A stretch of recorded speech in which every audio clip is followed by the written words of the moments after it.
you know what? I'm going to step away from my career that I've spent a decade more at. I know I'm making more money than most people will probably ever see. And I know my parents don't support me in this. My husband doesn't support me in this. My friends seem a little bit hesitant about it. But deep down, I know this is what I want to do. And damn it, I'm going to take a chance on myself and my ideas. Or else, why am I here on this planet?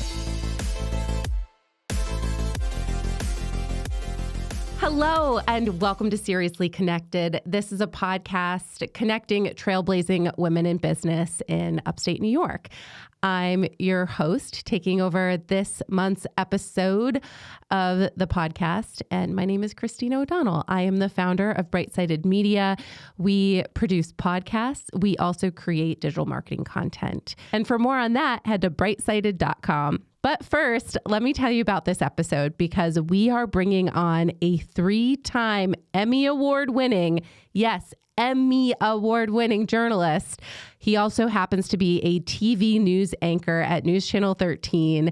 And we talk about what you need to pitch yourself to be featured in the local media. And so if you're a woman in business and you want to be featured on the news, we talk about exactly how to do it. If you haven't guessed already, my guest in this episode is Steve Kuzj. He also is my husband of 9 years, and we've been together for 17 years, which is like a lifetime ago, it feels like. He is joining me for this episode. And in addition to talking about how to pitch yourself to be featured by the news, we also talk about what it's like to balance family life with professional aspirations.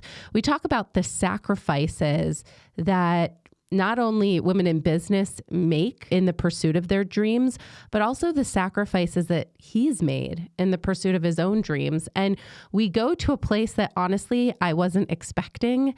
It was kind of surreal to have a conversation with my husband about things that we haven't talked about before, but this time it was just recorded. So that kind of took me by surprise, and it gets a little bit emotional at points. Lastly, we discuss our careers in TV news together, what it was like to be dating while also working in TV news, one of the most traumatic and hostile workplaces you can work in. We start spilling the tea on the industry, I would say. So enjoy this week's episode. But first, before we get into it, I'm going to share my hot take with you. And my hot take is about Halloween candy. Hello, and welcome to Seriously Connected. I am honored to have a local TV news anchor with us here today. Steve Kuzj is the newest anchor at News Channel 13, nightside anchor.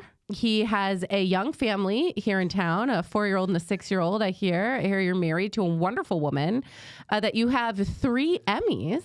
You've been a journalist and a TV news reporter in Los Angeles, Phoenix, Arizona, Atlanta, Georgia, New York City. And you're originally from Minnesota, Stillwater, Minnesota. And we have a Stillwater here in New York. You make it sound so interesting when you say it like that. Well, that is the point. So if you are a woman in business and you're watching this podcast right now, you might be wondering, hey, Steve Kuzj is on the Seriously Connected podcast. I wonder if he could seriously help me and my business get on the news. So if someone had a pitch for you. That is something that everybody comes up to me and asks. They're like, hey, oh, whoa, you're on the news. You do the TV news. That's even cooler. You should do a story on me. And then I'm like, okay, why? And that's when people usually freeze. And they're like, well, why not, right? And the biggest thing I say is like, well, what makes you interesting? If you flipped on TV, what do you want to see? What do you want to hear? Who do you want to exactly hear from? Right? So it's always about finding those particular issues, those key points about your business or your event or yourself, whatever you're trying to pitch. What's the most interesting thing? Like if somebody was going to, pick up the front page of a newspaper and there's going to be a one sentence headline about you, what would it be? If you can figure that out, that's how you can reach out to the media and get them to actually bite on whatever it is you're trying to pitch. We talk to a lot of people from public relations. We get dozens of emails every day from highly respected and highly paid people in PR and marketing. And I would say 99 to 95% is being gracious. 99% of the time, we just delete those press releases and emails because it's like, why would we do this? Why is this a big deal that you've got a new person, you're representing an author who wrote a new book about a pizzeria or something? Like, I don't relate to that. I don't think my audience would either. What's the connection there that we all need to be making? And if we can't find that connection, then it just goes into the trash along with the mountain of other press releases we get. It comes down to, why does the audience care? Mm-hmm. And I find myself wondering, why would the audience care to listen to this episode, this interview of the Seriously Connected podcast? You want me to answer that?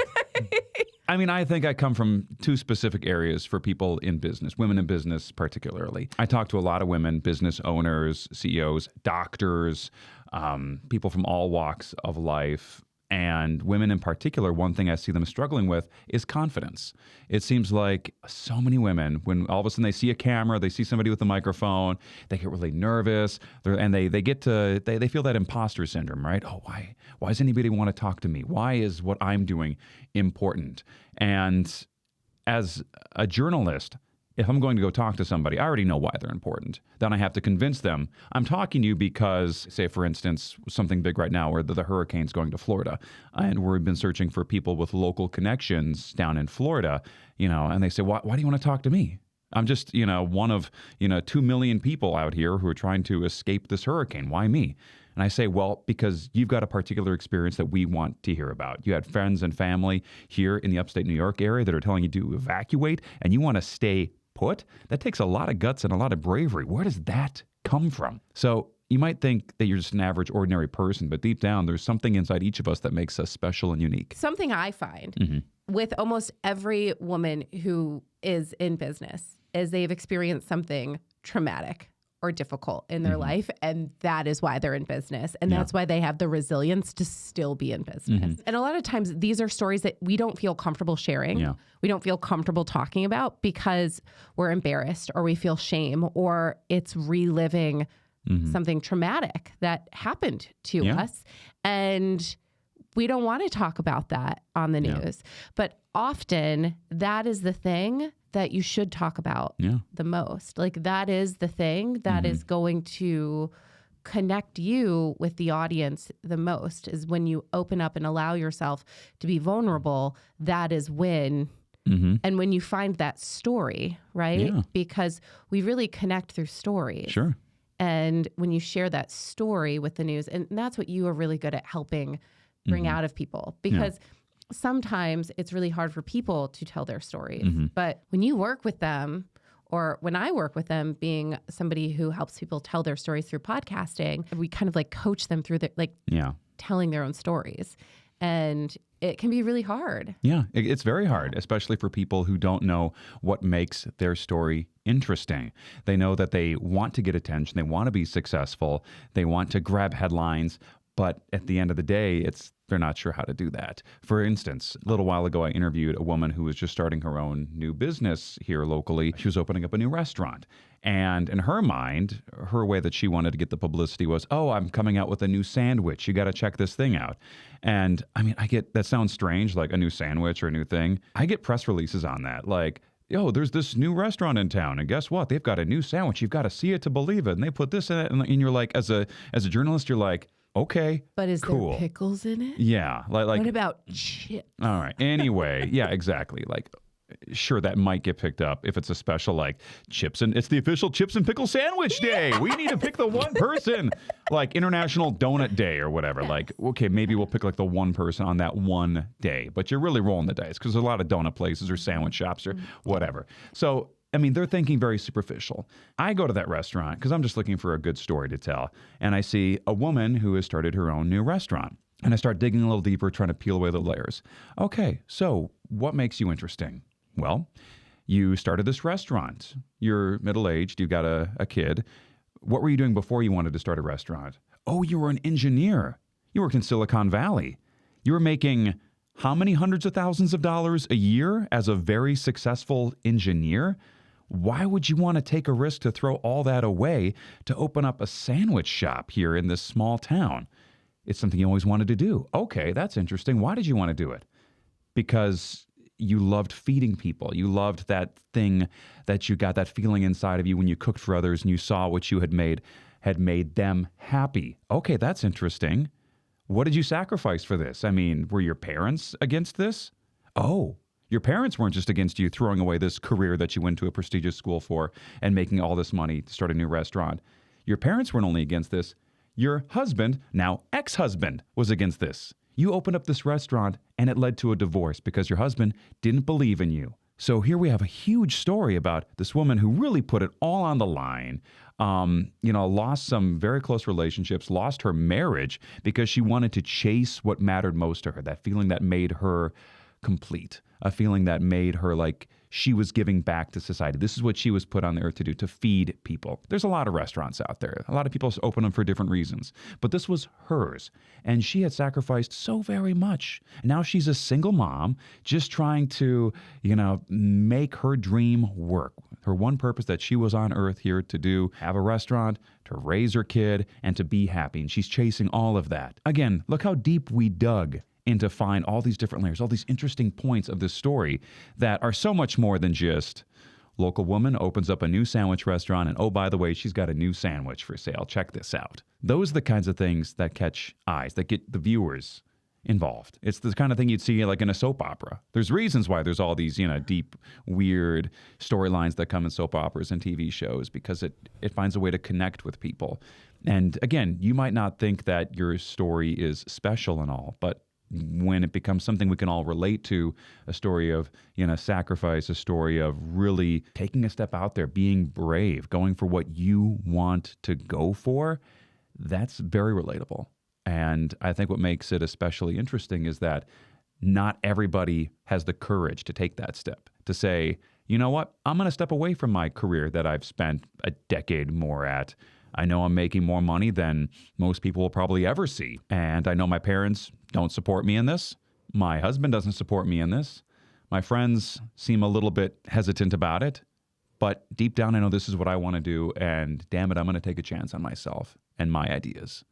Or else, why am I here on this planet? So this has me wondering, Steve, what goals and dreams are you chasing? What have you sacrificed? I've always wanted my own television show. I've always wanted that deep down. I love television. I love the production. I don't need to be a star. I don't need to be famous. I don't like that. But I love telling stories. I love the whole video creation process. And, I moved to Los Angeles. I was there for 8 years, trying my darndest to get something to work. And the sacrifice there is, trying to make it in television, let alone, television news. It's a process. It's a journey. Some people are born into it and, they've got the right parents that are connected to the right people. They're born on third base, as they say. And it's not easy, not too hard for them to hit a home run. Most of us are, we're right there at home plate, just trying to get up to bat and waiting for our chance. For me, that chance was finding that idea, finding that passion. That brought me up to bat. I love television. I love telling stories. I'll try news. Went to college for that. I hit a pretty good, line drive. Was able to make it to first base. That was graduating college with a good resume and getting my first job in Augusta, Georgia. From there, I was able to get on to second base, which was moving on up from my first market, Augusta, Georgia, all the way to Atlanta in a little over a year. I was good at what I did because I was passionate about it. And it was showing in my work. I was moving on up. And then it was, trying to get onto third base. Eventually, jumped over to Phoenix, Arizona, caught the eye of a news director in Los Angeles, and got over to L.A. Okay, I'm in Los Angeles. My station is located in Hollywood. I'm on third base. I'm right here. All I need to do is find the right people, the right connections to get me home so I can get my own TV show. But as I learned, that last step to get from third base to home to score is insanely difficult. It's like, I like to say it's a catch-22. In order to get a TV show picked up, you have to make it. And to make it, you need a lot of people. To get all those people, you've got to get a production studio interested in you.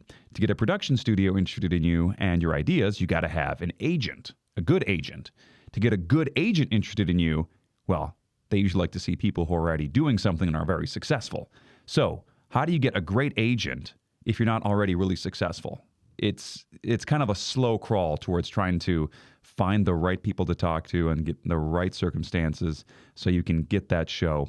And I was able to actually create a show, pitch it to a few different people and a few different agencies, including Amazon, MGM, USA, TNT, the A&E network, a lot of different networks. And we got really close. I think we went to the second round with A&E for this TV show idea I had. And they just passed on it. Just wasn't the right time. So I'm still stuck at third base, waiting for my dream to happen. And all in all, what did that cost me? Well, I'm 38 years old, and I've spent some of my best years away from my friends and family in Minnesota. I avoided trips traveling the world, things I would have loved to have done, but just didn't because I was so focused on trying to make something of myself. And something else that cost me was, I remember being in Phoenix, Arizona. I was in contention to be a weekend news anchor. I'd never been a news anchor before full time, and I was going to be the weekend news anchor, not just a fill-in guy. This is going to be my position in Phoenix, market 12. I'm like, this is hot. 12th biggest city in the country. I'm going to be the weekend anchor. And as I was going back and forth for this position with some other people, my grandmother, my dad's dad, got really sick. And I remember she was in the hospital, and things were kind of touch and go. We weren't sure, how long she was going to be around for. And I remember saying to my mom, I think I should come home, to see grandma, just to make sure that she's going to be okay in case something happens. And I remember my mom said, we talked about your dad. I mean, you really want this weekend news anchor position. This is a great opportunity for you.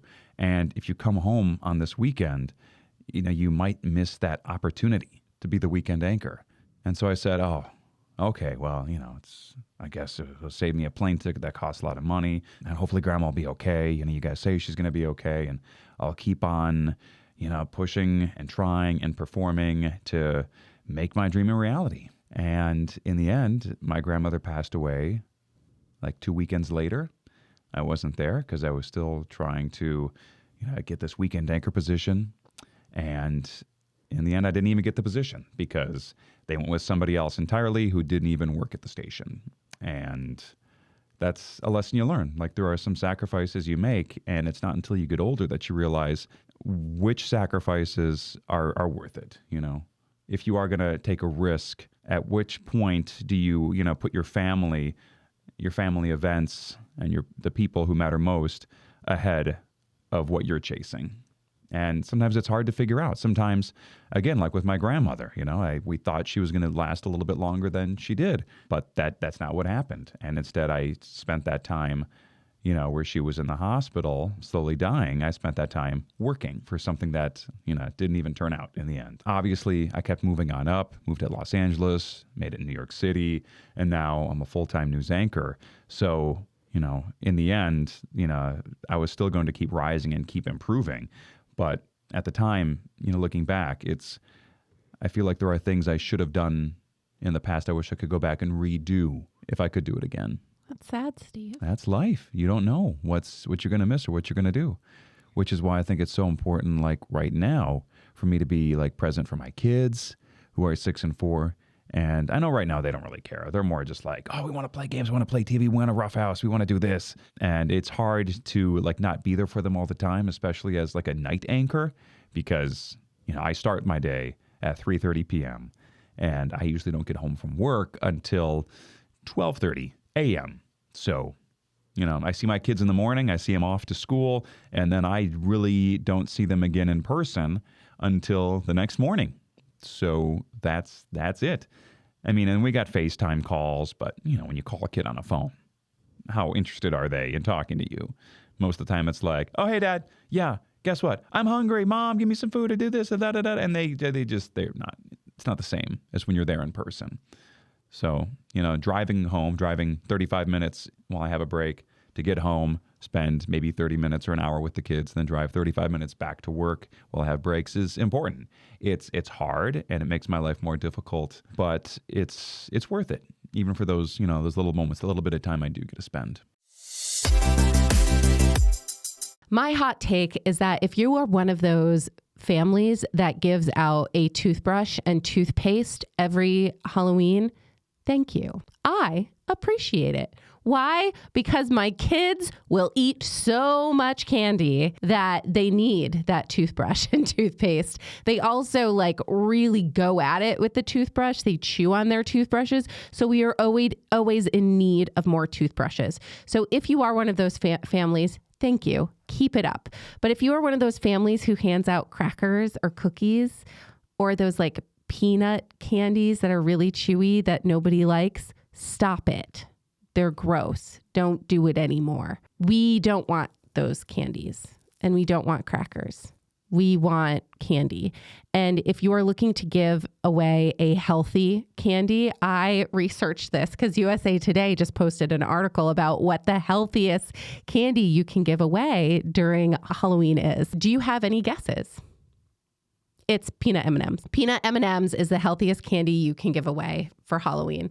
But I'm more of like a Sour Patch Kids, Skittles, Starburst.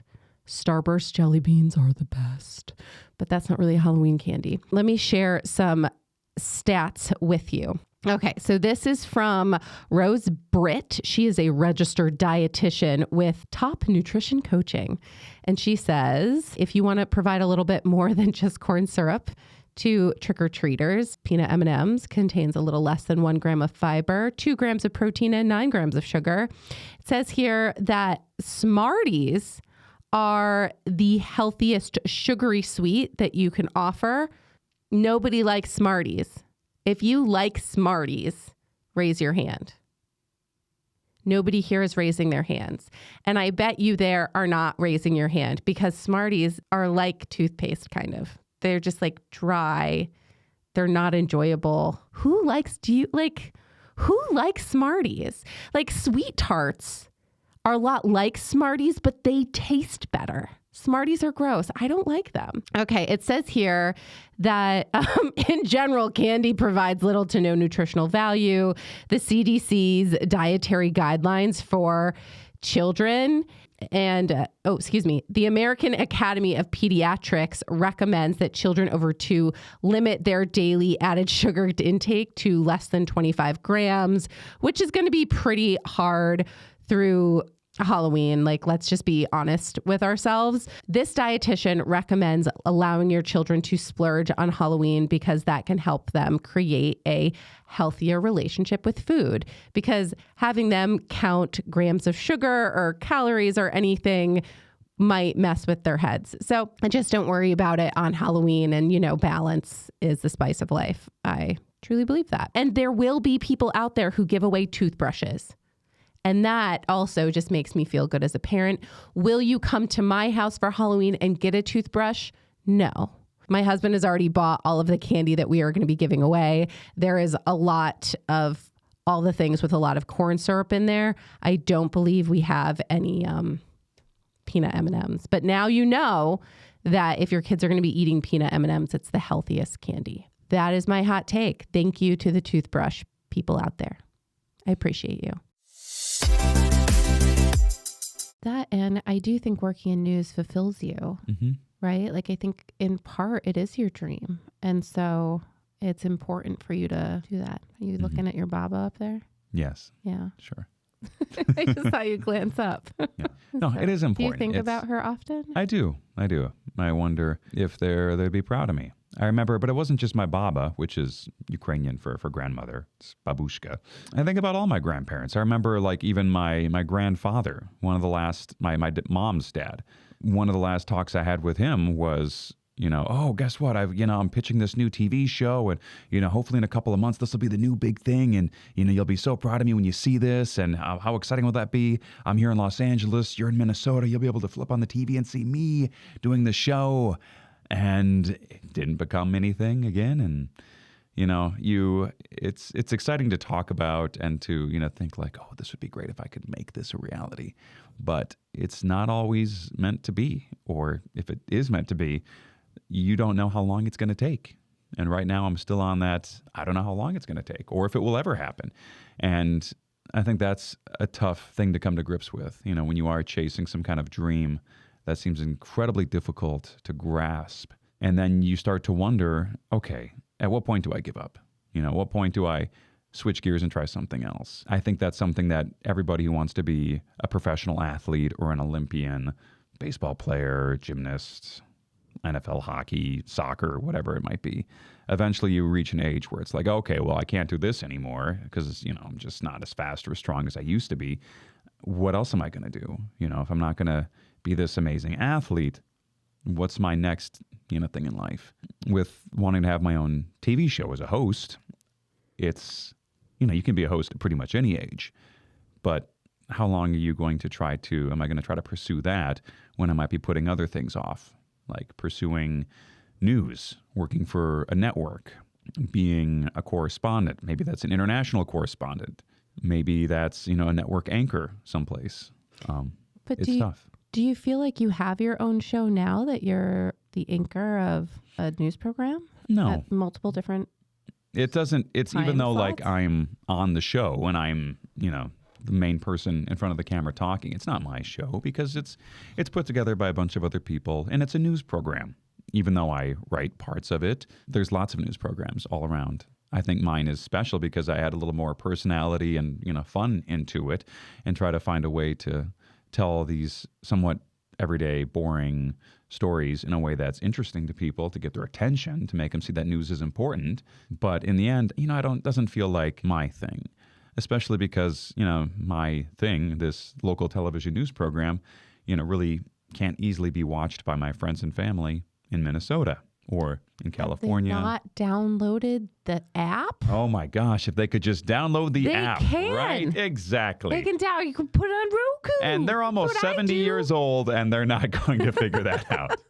They can figure it out. Maybe. They'd probably have to call me and walk them through it. Yeah. He's good. He's about the same age as your parents. Yeah. Yeah, they could figure it out. Sure. Watch you on the app. Yeah. But no, they want to watch the news that they can use for their... I think there's something also about competing, like in my mind, I'd love to be in competition with the other big players in the television world. I don't want to go to local or regional Emmy contests. I want to go to the national contests where it's my show up there against Norah O'Donnell or like the guys over with some new like Disney Plus show that's really popped off. I want my show to be up there against everybody else's competing for some sort of, relevancy on a national or worldwide stage. That's what I would like to do. How do you make that dream happen? If I knew how to do that, I wouldn't be right here talking to you. Yes, you would. Maybe I still would. Yes, you would. So I think that this is something that's very different about our personalities, right? Because, I had a dream of starting my own business. Well, actually, it wasn't a dream. I didn't really want to. I just was sick and tired of the situations that I was in, and I kind of felt like I had to do it. I feel like if you have a dream, you just you figure out what's the path to make it a reality, and then you start following that path. At least that's how I operate. But I think that, to me, that means figuring out how to do it on my own. Yeah. And for you, it's kind of like waiting for someone to find you or see you. So if that's what you're looking to do, then how do we get you in front of those people's eyeballs more? Mm-hmm. Again, that's kind of the whole catch-22 is you need these really good connected people in your life. What's your show going to be about? Oh, I can't tell you right here. It's a secret. What's it about? Is it fight or flight? Is it about fighting or fleeing?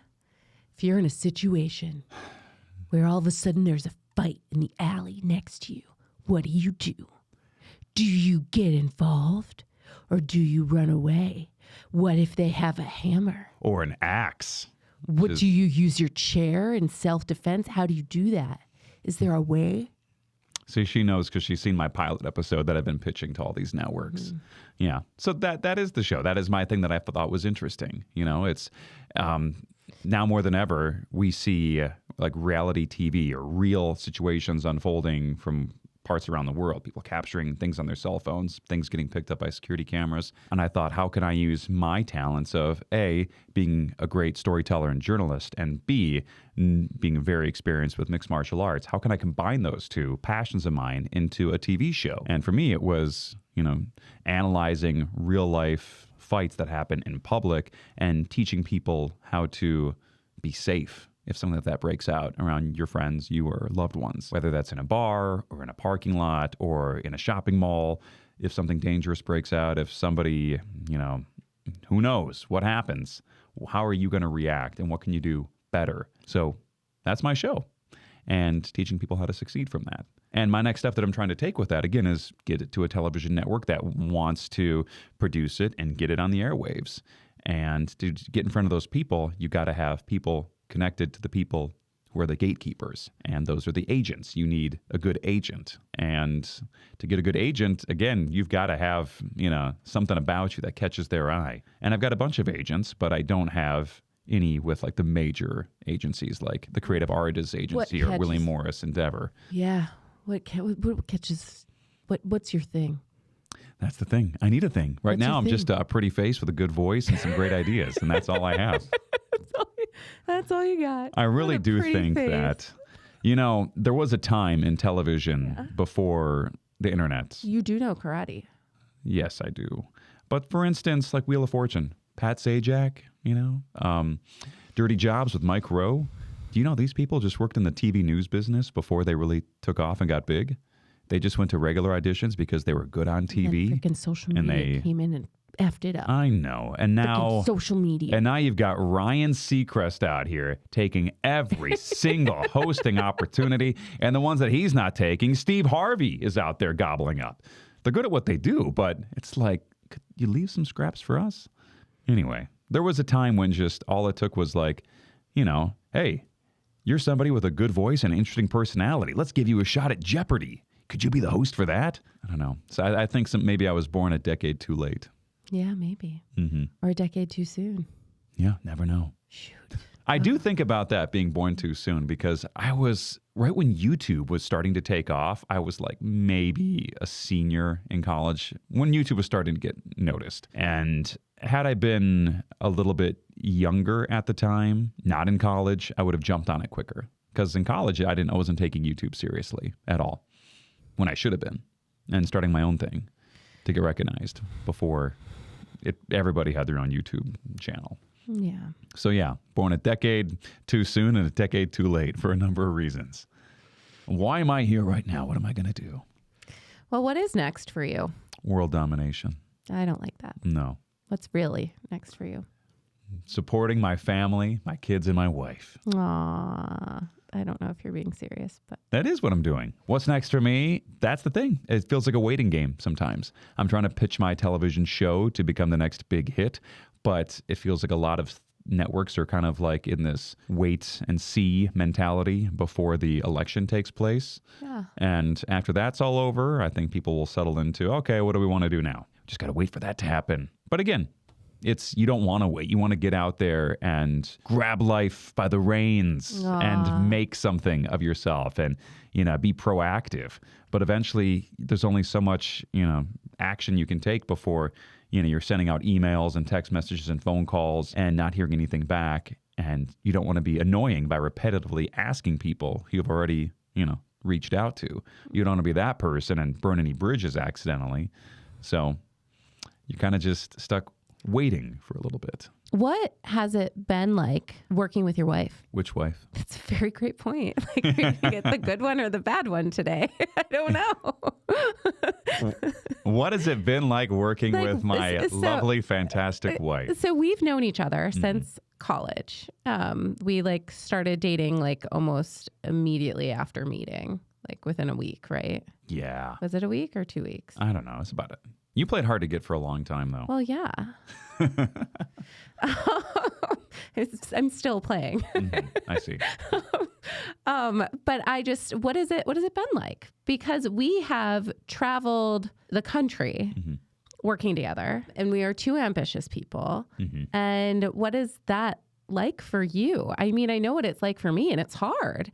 It's hard to balance being in a relationship with someone who is just as ambitious as you, but you love them. So you want to cherish their dreams and you want to help them succeed, but you also want them to be in your life. You don't want them to resent you. You don't want to resent them. How do you do that? A great analogy, I would guess, would be every plane has a pilot and a co-pilot, but only one person can be piloting the plane at a time. As your co-pilot, I'm just trying to do whatever I can to make sure you fly this thing straight and take off as high as you can go and pick up maybe a few passengers along the way. Like what? Like customers and clients. Okay.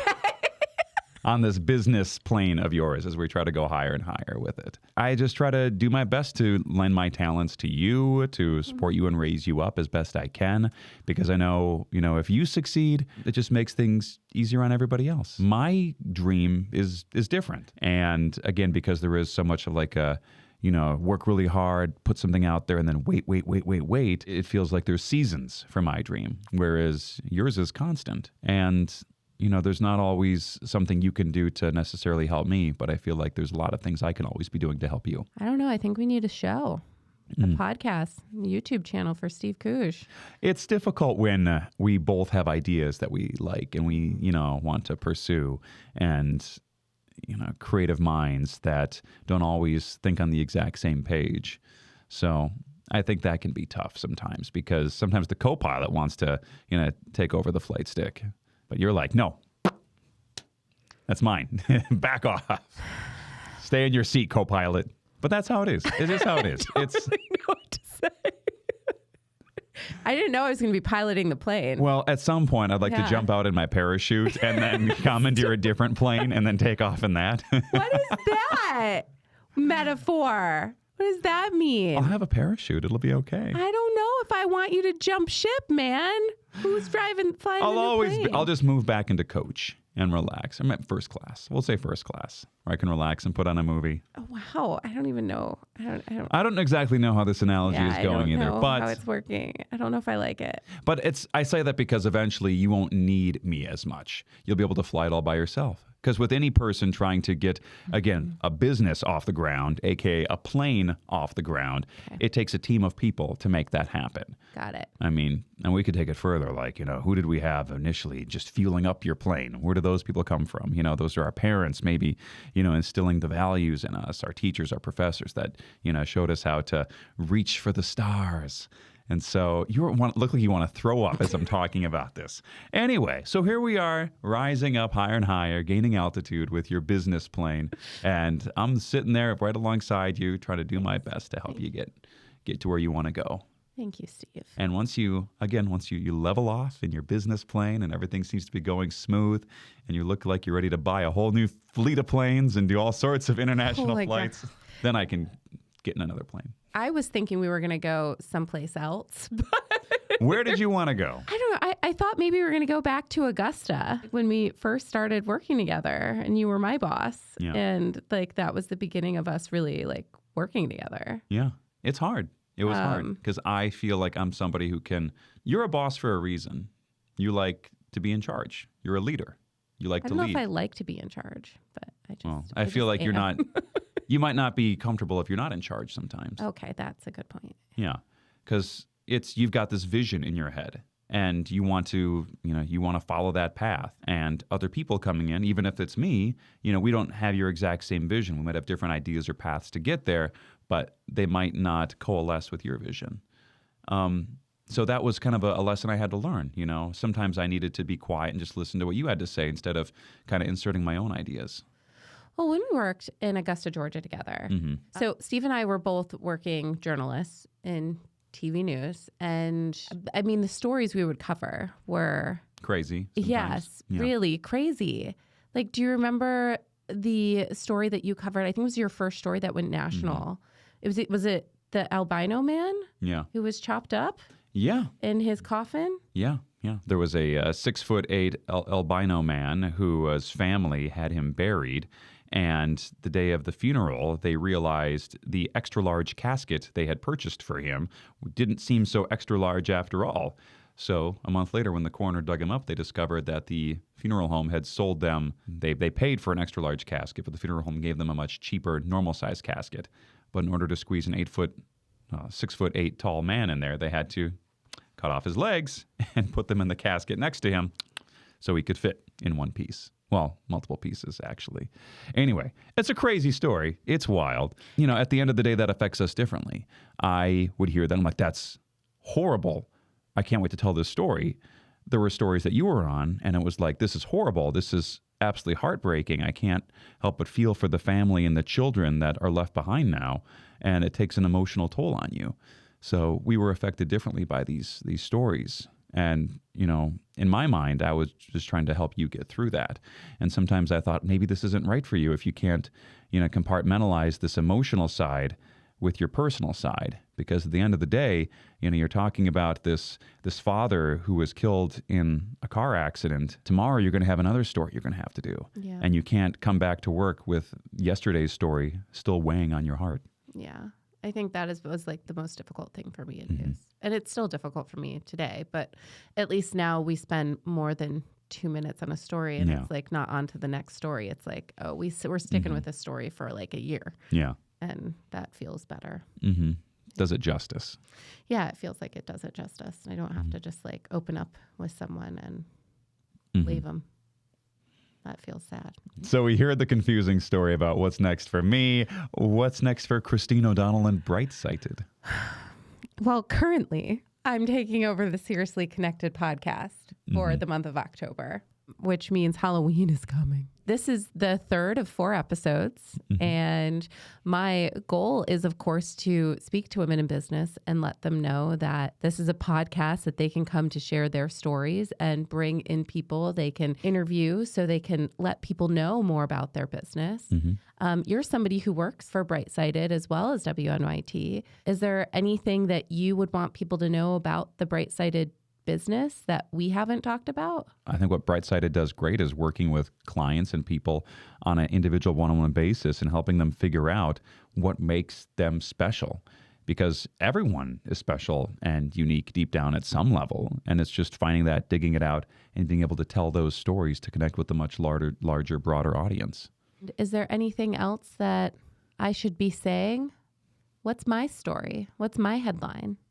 Help me. It's so this is like so very much a part of it, right? Like, so you and I do this for other people all of the time. And it's so easy for me to do it with other people. But when it comes to like doing it for myself, I get like bondoogled. Don't know if that's a word, but we'll go with it. I think your story is all about how you used to go from telling short stories one at a time, day by day, and just of the worst days of people's life, and moving on to the next thing just like that. And now you're focused on telling much broader stories. But it's not just that. You have control over it now. As before, you were working in a business where you had no control, and things were messy, they were unethical. You didn't like it, but you still found good people, and you wanted to tell their stories, and you wanted to do it in a way that was ethical, and a way that could shed light on important issues. And you're doing that now, and that's what matters. So you're saying the news business one was unethical? Was unethical? Not everybody. Us local stations are pretty good. Yeah, there's some. So you know that I've been wanting to start this podcast, Tales and TV News. Do you think that it's a risk? Like part of the thing that's like stops me is like, is this too much of a risk to share some of the like the behind the scenes? Oh no, I think people want to hear that.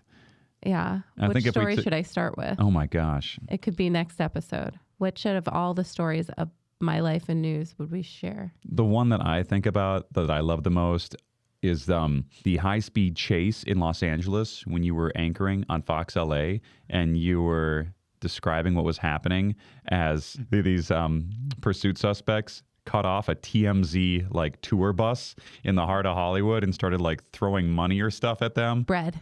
Started throwing bread at them. Throwing good bread. It was weird. It was really random. I don't know, but I feel like there's all these reporters around here that everyone's got a really crazy story to tell. Here, I thought you were going to say the one about like the time I didn't come home for like a whole night because I was like trying to get a story out of a detective. That's a whole other thing.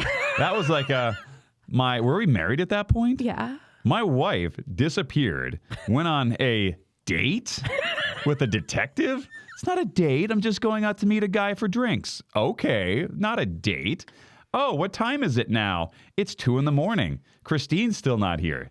Where could she be? My phone was dead. Oh, her phone is dead. What a coincidence. I was with A detective. A detective. And I got drunk.